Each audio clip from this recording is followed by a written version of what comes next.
Hi friends. The past years we've seen a real insurgence of the classic barbering techniques into men's hairdressing. And I know a lot of you have had a lot of your guests come in and they request the very, very tight fades with long on top. So what we thought would be an interesting video is to talk about what happens as you start to grow in those shapes. Because men tend to go in these pretty interesting phases of, oh, I want it short, and then, I did the same thing, I had mine short, and now I want some length on it. And so as you grow in that length, what are some of the challenges you're gonna run into on those tight fades and the shapes that are created? So the funny thing is it was hard to actually find a model that was growing this in because it's not actually happening quite yet. This is where we're working towards. So what we did is we cut Mr. Samuel here into what we feel like it would look like maybe about 6 to 8 weeks grown out from a really nice clean tight fade. So what you'll notice is that you have a lot of weight through these corners. It's pretty bulky through these corners. And then through the sides, yeah, it's tighter, but you're starting to get that kind of fuzzy feel. And so what we need to talk about is how do you address growing all this stuff into a longer shape? First things first, the main area that you're gonna run into, because if this was really tight and still had a lot of length on it, as all this grows in, this top is going to get floppier and heavier before we need to do much to the sides at all.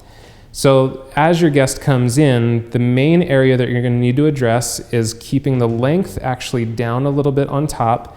And what's going to happen is these corners are going to have a lot of graduation and build up here because this was the shape that was cut in before. And so as that grows out, it's going to leave us that strong corner of weight. So the Samvia Signature Series Invisablend shear is going to be a really great go-to shear for breaking down some of this weight. And a lot of it is because it's going to be a very soft removal of weight and it's not going to leave any lines in the hair.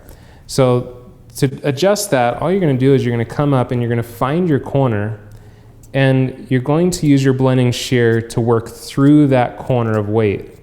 Now, you don't have to cut out the corner, you just need to blend the corner because that corner will actually leave that element of squareness so that the shape still feels masculine.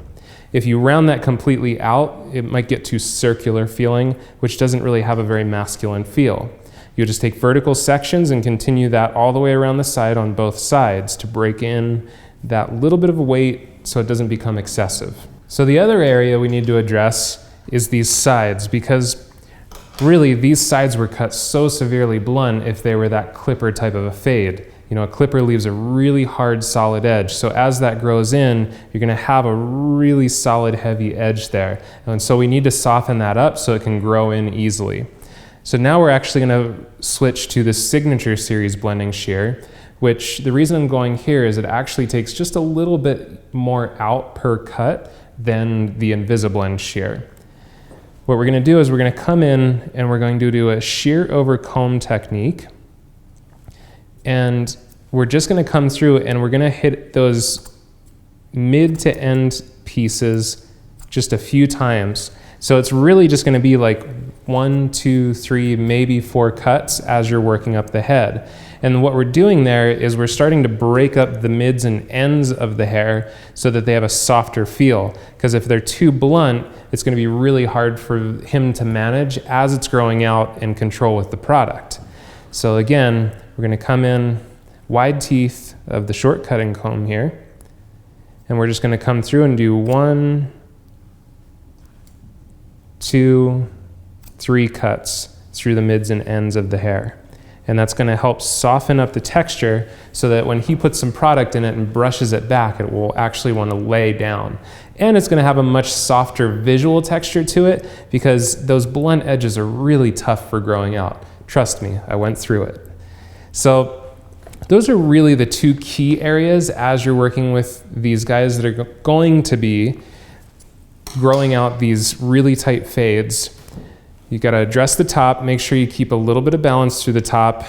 Your corners are next. Those corners need to have some texture and weight taken out, but not completely cut away so that you don't lose your square masculine head shape. And then we need to do a blending shear over comb technique through the sides to reduce the weight, reduce the bulk, and to soften up the texture so it's easier to control. So we hope that those 3 hot tips help you out with your guys that are growing out those really tight fades. If you have any further comments or questions, feel free to leave them in the box below the video screen. I'm Andrew Carruthers, Education Director for Sam Villa.